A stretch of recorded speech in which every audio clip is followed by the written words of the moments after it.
morning all of you. Welcome to my YouTube channel Study Breeze. आज हम previous theorem को complete हम कर चुके थे और उसी को कंटिन्यू करते हुए नेक्स्ट थ्योरम करेंगे। और नेक्स्ट थ्योरम का स्टेटमेंट है हमारे पास थ्योरम का स्टेटमेंट इस तरह से है कि अगर आपके पास कोई ए मैट्रिक्स दे रखा है कि if A is non singular non singular matrix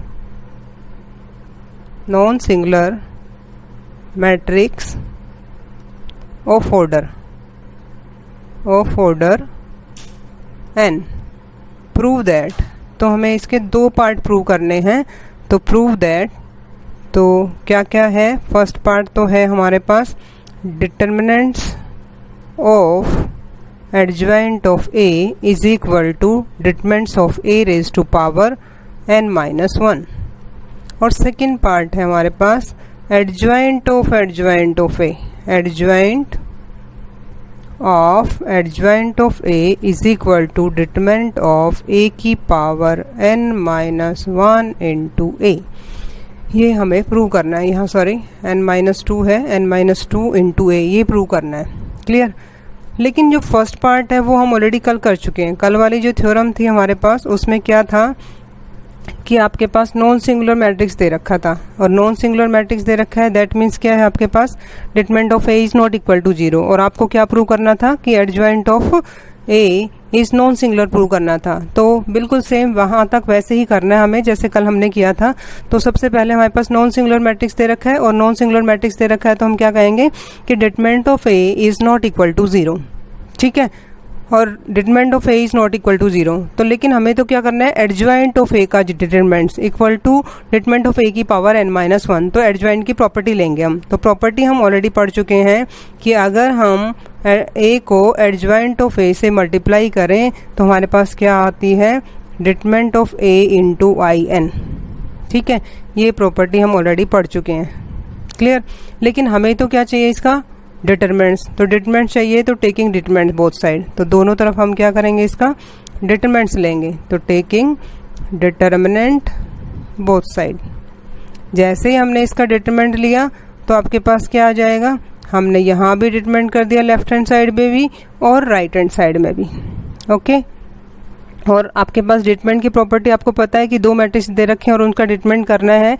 तो आप क्या करोगे, determinant of the first matrix into में determinants of the second matrix in right hand side. अब ये स्केलर हो गया, और स्केलर को हमने क्या कर रखा है, मैट्रिक्स से मल्टीप्लाई कर रखा है। तो उसकी प्रॉपर्टी भी थी हमारे पास। तो प्रॉपर्टी में क्या होता था हमारे पास, स्केलर की पावर उसका ऑर्डर हो जाता था। तो स्केलर क्या है हमारे पास, डिटरमिनेंट ऑफ a, और इसकी पावर क्या होगी आपके पास n, और इनटू में क्या आएगा आपके पास, आइडेंटिटी मैट्रिक्स का डिटर्मिनेंट्स। और आपको पता है कि आइडेंटिटी मैट्रिक्स का डिटरमिनेंट्स क्या होता है, 1। तो ये क्या बन गया आपके पास, डिटरमिनेंट ऑफ a की पावर n। और अब ये हमें तो सिर्फ ये चाहिए, ये प्रूव करना है कि इसकी वैल्यू इसके इक्वल होनी चाहिए। तो अब हम क्या करेंगे, डिटरमिनेंट्स ऑफ a से क्या कर देंगे, डिवाइड कर देंगे। और डिटरमिनेंट ऑफ a से जैसे ही हम डिवाइड करेंगे तो आपके पास क्या आ जाएगा, एडजॉइंट ऑफ a का determinants equal to determinants of a की पावर n-1। हम डिवाइड कर सकते हैं क्योंकि ये नॉन सिंगुलर दे रखा है। तो ये आपके पास फर्स्ट पार्ट हो गया थ्योरम का। अब हम सेकंड पार्ट करेंगे। सेकंड पार्ट में क्या करना है हमें, adjoint of a is equal to determinant of a की पावर n-2 इंटू a। अब हमने ये प्रॉपर्टी ली थी, फर्स्ट प्रॉपर्टी ये ली थी हमने, जो इक्वेशन नंबर फर्स्ट दे रखी है। इसमें हम देख रहे हैं कि a into adjoint of a है, लेकिन हमें जो प्रूव करना है वो क्या करना है, एडजॉइंट ऑफ a। तो हम क्या कर देंगे, रिप्लेस कर देंगे। फर्स्ट इक्वेशन में क्या करेंगे, हम रिप्लेस करेंगे। किसको रिप्लेस करेंगे, a को रिप्लेस करेंगे किससे, a by adjoint of a से, a by adjoint of a। और जैसे ही हमने रिप्लेस किया a को एडजॉइंट ऑफ a से तो हमारे पास क्या बन जाएगी इक्वेशन, हमारे पास इक्वेशन ये बन जाएगी कि एडजॉइंट ऑफ a। क्लियर। और राइट हैंड साइड में क्या हो जाएगा हमारे पास, राइट हैंड साइड में डिटर्मिनेंट्स था, तो डिटर्मिनेंट्स ऑफ a की जगह क्या हो गया आपके पास, एडजॉइंट ऑफ a। क्यों, क्योंकि हमने a को रिप्लेस कर दिया। किससे रिप्लेस कर दिया हमने, एडजॉइंट ऑफ a से, और इनटू में क्या था आपके पास in। क्लियर। लेकिन इसकी जो वैल्यू है हम फर्स्ट पार्ट में कर चुके हैं, ठीक है। इसको हमने जो फर्स्ट पार्ट प्रूव किया था इसको नाम दे दिया इक्वेशन ए। तो यूजिंग इक्वेशन ए को यूज करेंगे तो हमारे पास क्या आ गया यहाँ पर, डिटरमिनेंट ऑफ ए की पावर n -1, सिर्फ इसकी वैल्यू रखी हमने। इनटू में क्या था आपके पास in, लेकिन हमें जो प्रूव करना है उसमें क्या चाहिए, हमारे पास a चाहिए। जो प्रूव करना है उसमें क्या चाहिए, a चाहिए। तो हम क्या करेंगे, इसमें प्री मल्टीप्लाई बाय a। तो इसको प्री मल्टीप्लाई बाय a करेंगे तो आपके पास क्या आ जाएगा, यहाँ पर लेफ्ट हैंड साइड में आ गया था आपके पास adjoint of a into adjoint of a।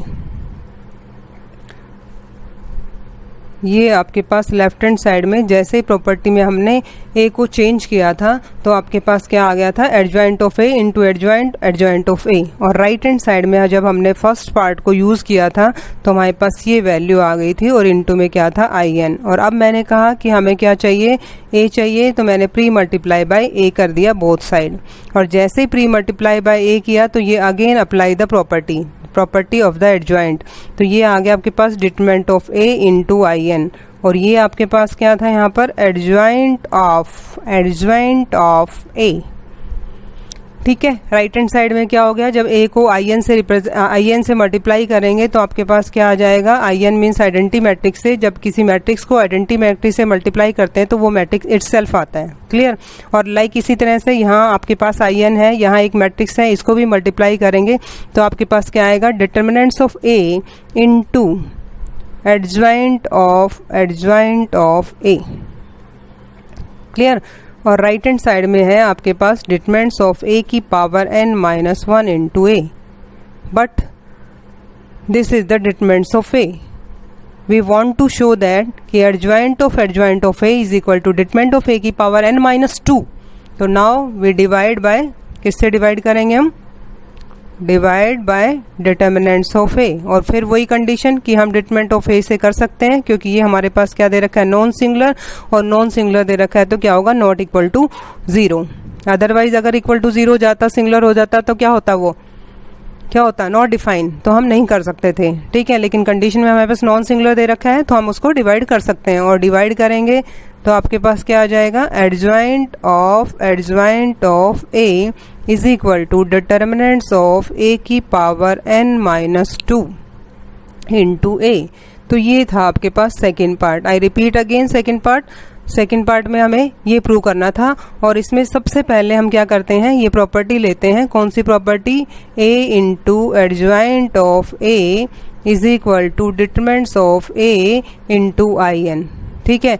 और इसमें हमने क्या किया, ए की जगह हमने क्या कर दिया, ए को रिप्लेस कर दिया। किया हमने, किसको रिप्लेस किया, ए को रिप्लेस किया। किससे रिप्लेस किया, replace A by adjoint of A से। और जैसे इसको रिप्लेस किया तो हमारे पास ये इक्वेशन आ गई, ये इक्वेशन आ गई हमारे पास, A into adjoint of A into adjoint of A, ठीक है। फिर हमें क्या चाहिए था, ए चाहिए था, तो हमने क्या कर दिया था, प्री मल्टीप्लाई बाय ए से प्री मल्टीप्लाई कर दी, हमने प्रॉपर्टी लगा दी, फर्स्ट प्रॉपर्टी वापस से, और आपके पास ये आ गया।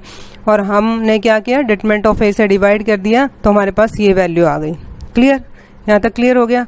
अब हम कुछ एग्जाम्पल करेंगे कि how to find out the inverse हम कैसे फाइंड आउट करेंगे, ठीक है। तो हमारे पास कोई मैट्रिक्स गिवन होगा, तो हमने कोई मैट्रिक्स ले लिया और हम इनवर्स फाइंड आउट करना चाहते हैं। तो इनवर्स के लिए मैंने आपको बताया था, रिपीट कर देते हैं, कि adjoint of A divided by determinants of A. लेकिन कंडीशन क्या बताई थी आपको, इसमें कंडीशन ये थी हमारे पास कि नॉन सिंगुलर होना चाहिए। ये कैसा होना चाहिए, नॉन सिंगुलर। अगर नॉन सिंगुलर होगा तभी हम फाइंड आउट कर सकते हैं, अदरवाइज नॉट, ठीक है। तो हम ले लेते हैं, कोई मैट्रिक्स ले लेते हैं। ए मैट्रिक्स लिया, मैट्रिक्स ए, और इस मैट्रिक्स ए के एलिमेंट हमने फर्स्ट रो के एलिमेंट लिए 1 1 3, सेकंड के लिए हमने 1 3 -3, और थर्ड रो के एलिमेंट हमने ले लिए -2 -4 -4। ये एक मैट्रिक्स लिया। अब सबसे पहले क्या करेंगे, हम इसका डिटरमिनेंट्स फाइंड आउट करेंगे। डिटरमिनेंट सबको निकालना आता है, ठीक है। हम इसका डिटरमिनेंट्स निकालेंगे। तो डिटरमिनेंट्स कैसे निकालते हैं, फर्स्ट का फर्स्ट एलिमेंट लेते हैं, इसको छोड़ देते हैं जिसमें ये आ रहा है, इस रो को और इस कॉलम को छोड़ देंगे, इसको इसके साथ मल्टीप्लाई करेंगे और विद नेगेटिव साइन इसको इसके साथ करेंगे, तो ये आपके पास आ गया माइनस का 12 और ये आ जाएगा आपके पास सेम -12, क्योंकि माइनस माइनस प्लस हो गया लेकिन विद नेगेटिव साइन कहाँ है, तो आपके पास ये होगा। फिर आपके पास क्या आएगा माइनस का 1, जिसमें ये 1 आ रहा है, इस रो और कॉलम को छोड़ देंगे, इसको इसके साथ मल्टीप्लाई करेंगे तो आपके पास आएगा माइनस का 4 और इसको इसके साथ करेंगे तो ये भी माइनस का आपके पास 6 आएगा।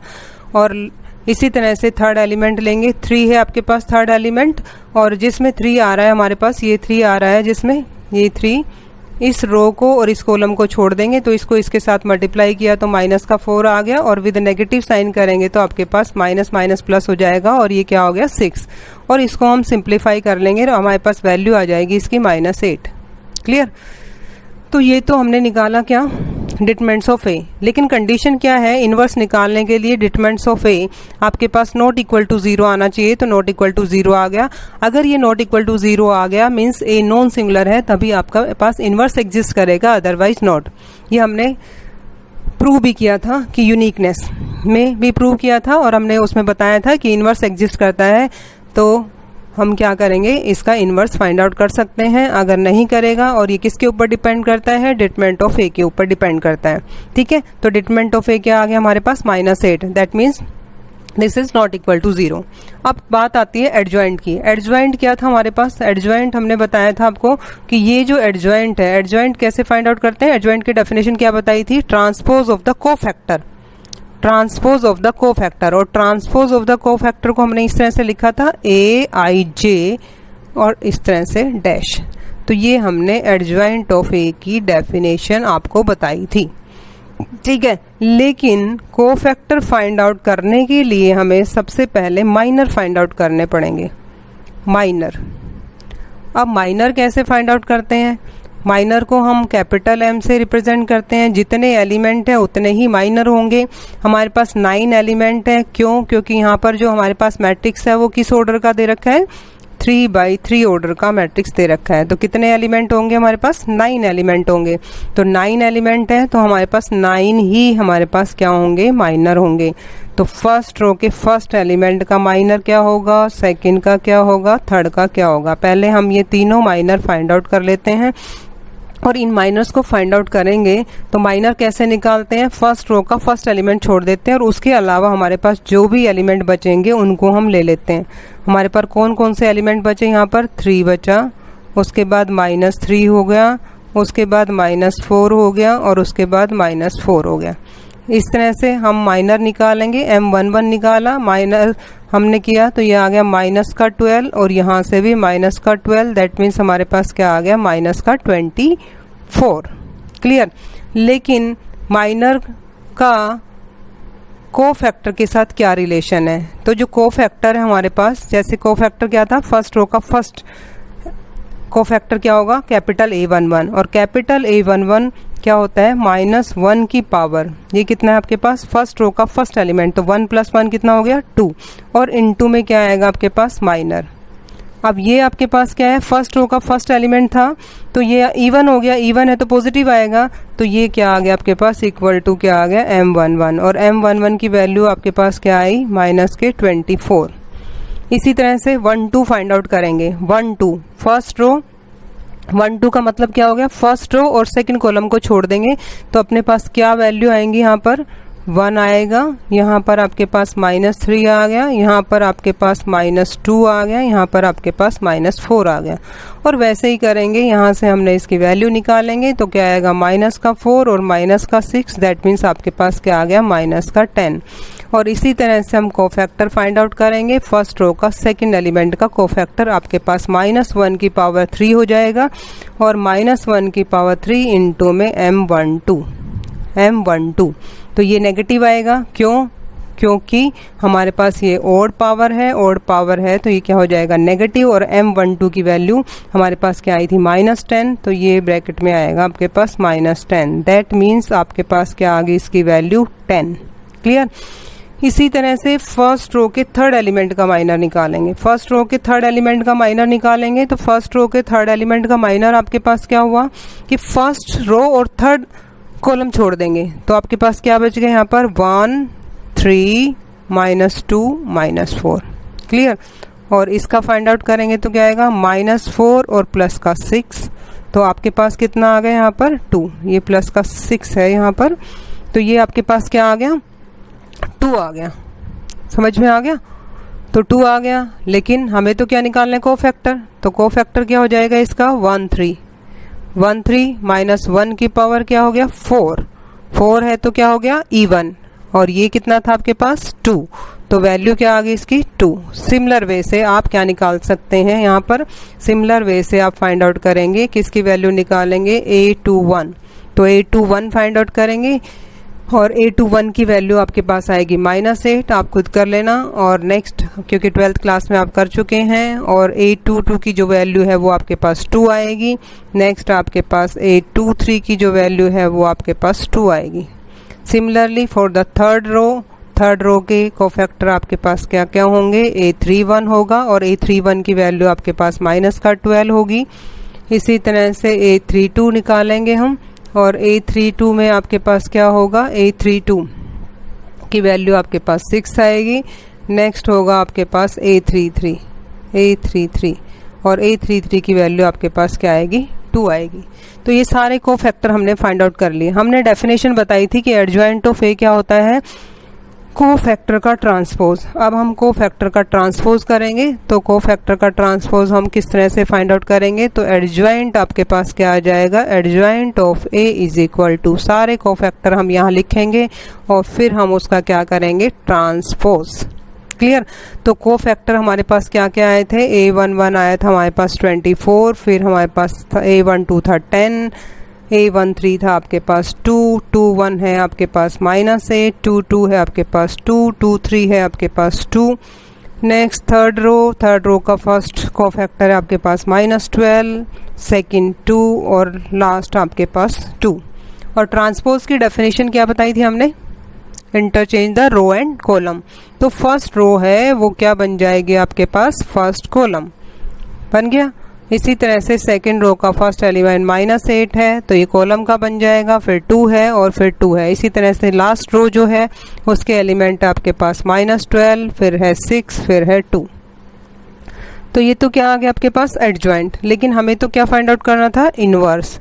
तो हमारा क्वेश्चन था find the inverse of a matrix. तो इनवर्स की डेफिनेशन मैंने बताई थी आपको, क्या था, adjoint of A divided by determinants of A. तो डिटर्मिनेंट्स ऑफ ए की वैल्यू आपके पास आ गई थी, क्या आई थी -8, तो ये हमने रखा -8, 1/-8, और ये आपके पास ट्रांसपोज आ गया, और वो क्या था आपके पास -24, -8, -12। नेक्स्ट है आपके पास 10, 2, 6, 2, 2, 2। और इनवर्स फाइंड आउट करना चाहते हैं तो इसको -8 से डिवाइड कर दीजिएगा, और -8 से डिवाइड करने के बाद आपके पास जो वैल्यू आएगी वो क्या हो जाएगी, इसका इनवर्स आ जाएगा। क्लियर। तो ये एक एग्जांपल लिया था मैंने कि इसमें आपको सब क्लियर हो गया कि ट्रांसपोज कैसे करते हैं, एडजॉइंट कैसे करते हैं, डिटरमिनेंट्स कैसे निकालते हैं, और फिर लास्टली हमारा जो क्वेश्चन था कि इसका हम इनवर्स कैसे फाइंड आउट करते हैं। क्लियर। तो ये था हमारे पास इनवर्स का, तो इस तरह से हम इनवर्स फाइंड आउट करेंगे। क्लियर। नेक्स्ट जो टॉपिक है हमारे पास वो है, इसी में हमारे पास इनवर्स का एक और एग्जांपल लिया है मैंने, लेकिन ये कैसा है, हमारे पास डायगोनल अगर मैट्रिक्स दे रखा है तो फिर हम कैसे इनवर्स फाइंड आउट करेंगे, उसमें फिर ज़्यादा सारे कोफैक्टर निकालने की जरूरत नहीं है आपके पास। तो हमारा जो नेक्स्ट एग्जांपल जो हमने लिया है तो ये है आपके पास कि कैसे हम इनवर्स फाइंड आउट करेंगे। आपके पास एक डी मैट्रिक्स दे रखा है, और डी मैट्रिक्स के जो एलिमेंट है हमारे पास, जो डायगोनल एलिमेंट है वो तो दे रखे हैं, क्योंकि डायगोनल मैट्रिक्स लिया है यहाँ पर हमने, तो इसका D1 है, और ये 4x4 ऑर्डर का लिया है। जितने भी हम पढ़ रहे हैं वो 3x3, 2x2 इस तरह के पढ़ रहे हैं, लेकिन ये जो एग्जाम्पल हमने लिया है ये किसका है, हमारे पास 4x4 ऑर्डर का। ठीक है। तो 4x4 ऑर्डर में क्या होगा, आपके पास 4 रो होंगी और 4 कॉलम होंगे, लेकिन कैसा लिया है ये हमने, डायगोनल। और इसका क्या फाइंड आउट करना है हमें, डी इनवर्स फाइंड आउट करना है। तो डी इनवर्स फाइंड आउट करने के लिए वही सबसे पहले क्या फाइंड आउट करेंगे हम, डिटर्मिनेंट्स निकाला हमने, और जब भी आपके पास डायगोनल मैट्रिक्स होता है तो जो डायगोनल एलिमेंट होते हैं ना उनकी जो प्रोडक्ट होती है ना वो डिटरमिनेंट्स होगा गिवन मैट्रिक्स का। तो आपके पास डिटरमिनेंट्स क्या आ गया, D1 D2 D3 D4। लेकिन इस क्वेश्चन में कंडीशन है हमारे पास, यहाँ कंडीशन दे रखी है कि where none D1 D2 D3 D4 is zero, इनमें से कोई भी ज़ीरो नहीं है। अगर इनमें से एक भी ज़ीरो हो जाएगा फिर ये ज़ीरो हो जाएगा, और ज़ीरो हो जाएगा तो दैट मीन्स इसका इन्वर्स एग्जिस्ट नहीं करेगा। सपोज करो कि ये कंडीशन नहीं गिवन होती, ये कंडीशन नहीं दे रखी होती, तो आपके पास डिटरमिनेंट्स क्या आ जाता, जीरो। ठीक है, और अगर ये जीरो हो जाता तो आप क्या कहते हैं, D inverse does not exist, इसका इनवर्स एग्जिस्ट नहीं करेगा। लेकिन कंडीशन इज गिवन, अगर ये कंडीशन दे रखी है तो फिर हम क्या करेंगे, इसको दूसरे तरीके से करेंगे और इस तरह से इसका क्या करेंगे, हम निकाल लेते हैं इसका कोफैक्टर। कोफैक्टर कैसे निकालेंगे, कोफैक्टर किसका कोफैक्टर निकालेंगे, D1 का निकाल लेते हैं, क्योंकि अब हमें क्या करना पड़ेगा, और तो सारे एलिमेंट जीरो है हमारे पास, तो D1 का जो कोफैक्टर होगा इसको फर्स्ट रो को और फर्स्ट कॉलम को छोड़ देंगे हम। ठीक है, तो आपके पास क्या आ जाएगा, मैंने बताया था कि जब भी डायगोनल मैट्रिक्स होगा तो उसका जो डिटरमिनेंट्स निकालेंगे तो क्या हो जाएगा आपके पास, D2 D3 D4। तो कोफैक्टर भी यही हो जाएगा आपके पास, 1 1 है ना, तो पॉजिटिव होगा, तो यही होगा आपके पास। इसी तरह से आपके पास cofactor of D2 find out कर लेंगे, अदर कोफैक्टर आपके पास जीरो आ जाएंगे, तो कोफैक्टर ऑफ D2 आपके पास क्या आ जाएगा, कोफैक्टर ऑफ D2 को छोड़ दो तो क्या आ जाएगा, D1 आएगा, D3 होगा और D4 होगा। नेक्स्ट आपके पास क्या आएगा, कोफैक्टर, किसका कोफैक्टर, D3 का कोफैक्टर, कोफैक्टर ऑफ D3। तो D3 का आपके पास कोफैक्टर क्या बन जाएगा, यहाँ पर D3 को छोड़ देंगे तो क्या आएगा, D1 D2 और D4। और नेक्स्ट आपके पास क्या होगा यहाँ पर, cofactor of D4, cofactor of D4। और D4 के कोफैक्टर में आपके पास क्या आ जाएगा, सिर्फ D4 नहीं आएगा, तो क्या आएगा, D1 D2 और D3, ये कोफैक्टर आएगा। अदर कोफैक्टर क्या हो गया आपके पास, जीरो। तो एडजॉइंट ऑफ ए क्या बन जाएगा यहाँ पर आपके पास, एडजॉइंट ऑफ ए मतलब D, क्योंकि D से रिप्रेजेंट कर रखा है मैट्रिक्स को, तो एडजॉइंट ऑफ D आपके पास क्या हो जाएगा, ऑल नॉन डायगोनल, जो आपके पास नॉन डायगोनल एंट्रीज जो हैं वो क्या है, सारी जीरो हैं, तो इनके कोफैक्टर भी क्या हो जाएंगे आपके पास, जीरो हो जाएंगे। तो फर्स्ट एलिमेंट का जो आपके पास कोफैक्टर आया वो आया आपके पास D2 D3 और D4। अदर क्या हो गया, अदर क्या हो गया आपके पास, जीरो। इसी तरह से ये जीरो हो जाएगा, यहाँ आपके पास आएगा D1 D3 और D4, अदर क्या हो गए, जीरो। इसी तरह से ये जीरो, ये जीरो, ये आपके पास आ गया D1 D2 और क्या हुआ, D4, ये जीरो हो गया।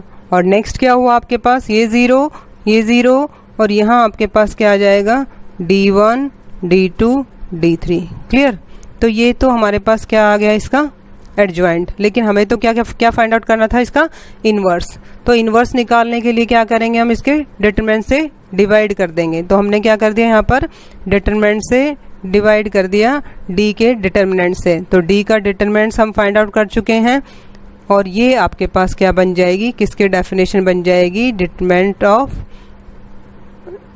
ये डेफिनेशन बन जाएगी आपके पास इनवर्स ऑफ D। तो इनवर्स ऑफ D निकाला और इसमें हमने डेफिनेशन लगा दी, adjoint of D divided by determinants of A। और डिटरमिनेंट्स ऑफ A हम ऑलरेडी निकाल चुके हैं, और वो हमारे पास क्या था, D1 D2 D3 और D4। ठीक है, अब इसको यहाँ से हटा के इनसे डिवाइड कर देंगे, और डिवाइड करेंगे तो फाइनली हमारे पास जो डिटरमिनेंट, जो हमारे पास इनवर्स ऑफ D आएगा वो ये आ जाएगा। तो D इनवर्स आपके पास क्या आ गया, जब हमने इसको डिवाइड कर दिया, किससे, डिटरमिनेंट से डिवाइड कर दिया, तो आपके पास क्या आएगा, 1/D1। अदर एलिमेंट क्या थे आपके पास, जीरो को किसी नंबर से डिवाइड करते तो जीरो ही आएगा, यहाँ आएगा जीरो, यहाँ आएगा 1/D2। Next elements are zero. Next में क्या होगा आपके पास, यहाँ पर 0 0 1/D3 और ये हो गया जीरो। और नेक्स्ट लास्ट रो में आपके पास ये आ जाएगा 1/D4। D4 और ये एक मैट्रिक्स आ गया। और ये कैसा मैट्रिक्स है? इन्वर्स मैट्रिक्स है। किसका इन्वर्स है? D का। तो ये अपने 4x4 ऑर्डर का आपके पास कोई मैट्रिक्स दे रखा था और उसका इन्वर्स निकालना था, लेकिन मैट्रिक्स भी किस तरह का दे रखा था आपके पास? Diagonal matrix. और डायगोनल मैट्रिक्स दे रखा है तो उसका हम अगर हमें डिटरमिनेंट्स निकालना है तो वो डायगोनल एलिमेंट का क्या होता है? मल्टीप्लिकेशन होता है।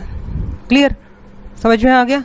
तो मैंने दो एग्जाम्पल लिए, एक आपके पास सिंपल मैट्रिक्स दे रखा था वो 3x3 ऑर्डर का था, एक हमने डायगोनल मैट्रिक्स लिया वो आपके पास 4x4 ऑर्डर का है, और दोनों का ही हमें इन्वर्स फाइंड आउट करना था। तो इस तरह से हम इन्वर्स फाइंड आउट करेंगे। नेक्स्ट है हमारे पास solution of system of linear equation. Solution of system of linear equation ये आपने 12th क्लास में पढ़ा होगा, और 12th क्लास में आपका ये 6 मार्क्स का क्वेश्चन आता था। ठीक है, और ये दो मेथड होते थे इसमें हमारे पास, बाय मैट्रिक्स मेथड और बाय द क्रैमर्स रूल। ठीक है, तो सिस्टम ऑफ लीनियर इक्वेशन क्या होता है हमारे पास? तो आपके पास इस तरह की सिंपल इक्वेशन दे रखी होंगी। सपोज करो कि आपके पास ये इक्वेशन दे रखी है a11x प्लस में a12y प्लस में a13z is equal to d1। दूसरी इक्वेशन आपके पास दे रखी है a21x प्लस में a22y प्लस में a23z is equal to d2। And third equation है आपके पास a31x प्लस में a32y प्लस में a33z is equal to d3। ये हैं लीनियर इक्वेशंस। तो हमें क्या करना है? इनका सॉल्यूशन फाइंड आउट करना है। तो ये है हमारा टॉपिक कि solution of system of linear equation. System of linear equation. तो लीनियर इक्वेशन समझ में आ गया होगा, ये ऑलरेडी आप कर चुके हो 12th क्लास में, इसी टॉपिक में भी किया था, पॉलिनोमियल में भी पढ़ा था लीनियर इक्वेशन। ठीक है, अब इनको किस तरह से हम इनको सोल्व करेंगे? ठीक है, एक है हमारे पास by matrix method, by matrix method,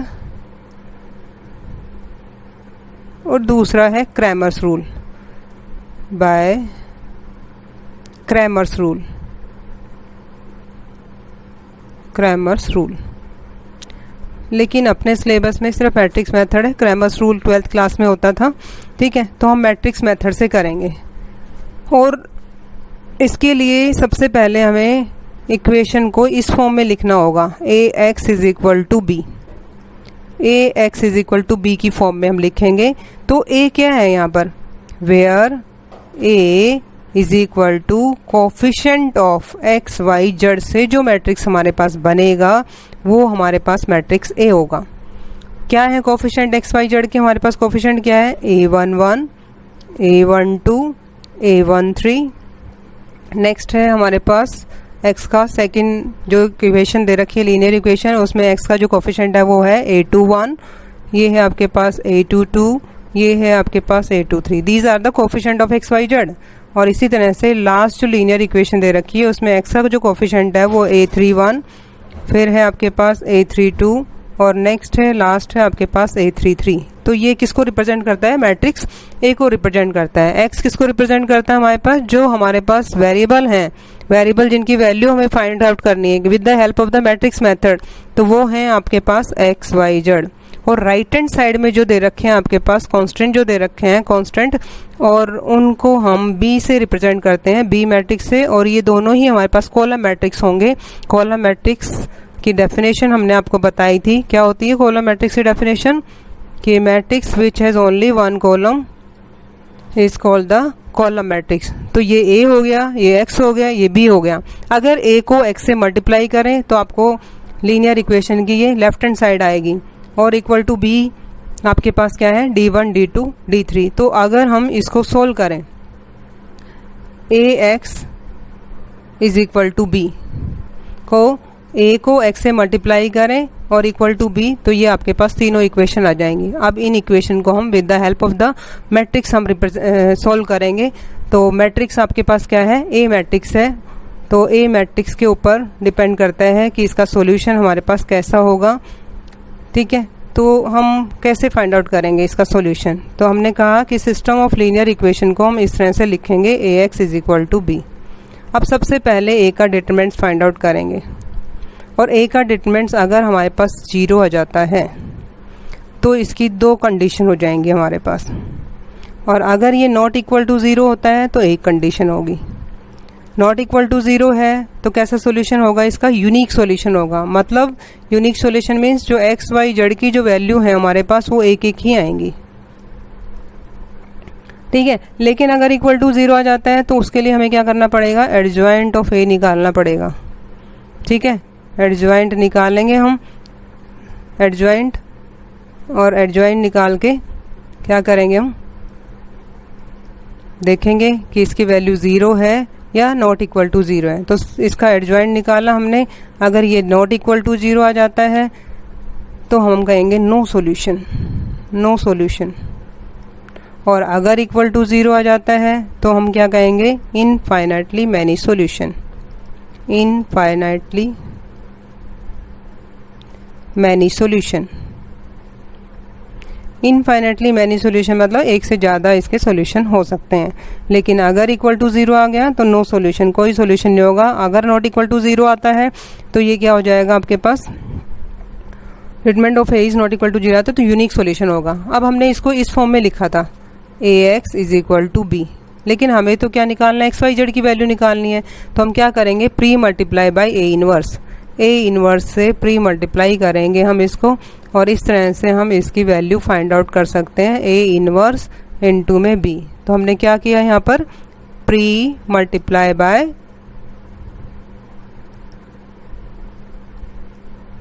A inverse. और इनवर्स की जब डेफिनेशन आपको बताई थी तो उसमें एक प्रॉपर्टी बताई थी कि इनवर्स को इटसेल्फ के साथ मल्टीप्लाई करें या गिवन मैट्रिक्स को इनवर्स के साथ मल्टीप्लाई करें तो वो आइडेंटिटी मैट्रिक्स के इक्वल होता है। तो ये आइडेंटिटी मैट्रिक्स के इक्वल होगा, तो ये हो गया आपके पास ए इनवर्स बी। तो ये भी बताया था आपको कि आइडेंटिटी मैट्रिक्स को किसी भी मैट्रिक्स के साथ मल्टीप्लाई करेंगे तो ये किसके इक्वल होगा? इटसेल्फ के। तो x इज इक्वल टू क्या आ गया? A inverse B. तो यहाँ से हम इस तरह से एक्स वाई जेड की वैल्यू निकाल सकते हैं, लेकिन इसके लिए हमें फिर ए इनवर्स निकालना पड़ेगा। और ए इनवर्स कैसे फाइंड आउट करते हैं हम? Adjoint of A divided by determinants of A. और मैंने इसलिए आपको कहा था कि डिटरमिनेंट्स ऑफ ए की जो वैल्यू है हमारे पास वो नॉट इक्वल टू 0 होना चाहिए, क्योंकि नॉट इक्वल टू 0 होगी तभी इनवर्स एग्जिस्ट करेगा, अदरवाइज नॉट। तो अगर इक्वल टू 0 हो गया तो हमने कह दिया नो सॉल्यूशन होगा, ठीक है। तो ये नो सॉल्यूशन की दो कंडीशन हो सकती हैं, एक तो इनफाइनाइटली मैनी सॉल्यूशन और एक ये। इसको आगे कंटिन्यू करते हुए नेक्स्ट लेक्चर में हम करेंगे। Thank you, have a nice day. Thank you very much.